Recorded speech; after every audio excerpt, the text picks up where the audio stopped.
Manipur Top Channel dagi video amta thagasage ngasi phongbase phongda Home Ministry da Manipur gi CSO kaurakna ba haijakre Biren Manipur kaidana ba close ama happy na ba Amit Shah da haijakre Awang nongpok lamdam gi CSO amadi stakeholder sing unaba loikraba matungda Manipur gi CSO amadi stakeholder sing Union Home Minister Amit Shah na kaurakta bagi Manipur gi Chief Minister N Birena Manipur gi CSO sing su kauduna wari sanana ba haijakre haidi ngasi Chief Minister gi office chamber da Manpack ki convener Dilip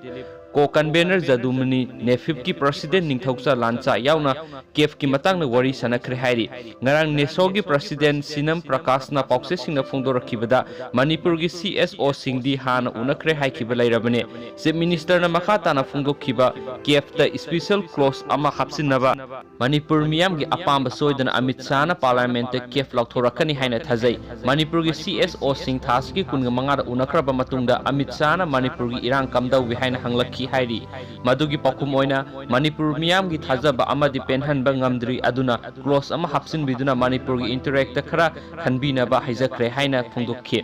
aikhoi gi paumina phangba source ama gi matung ina Ministry of Home Affairs na Manipur gi karam ba CSO amadi stakeholder sing kauduna wari sanasigi haina khanaba hauri haina phongdorakli KEF na North East ki interact close ama haptrabadi awang nongpok mai sakani haibisi Union Home Minister na su mayak seng na khangle haidi Namanya Pablo so if you are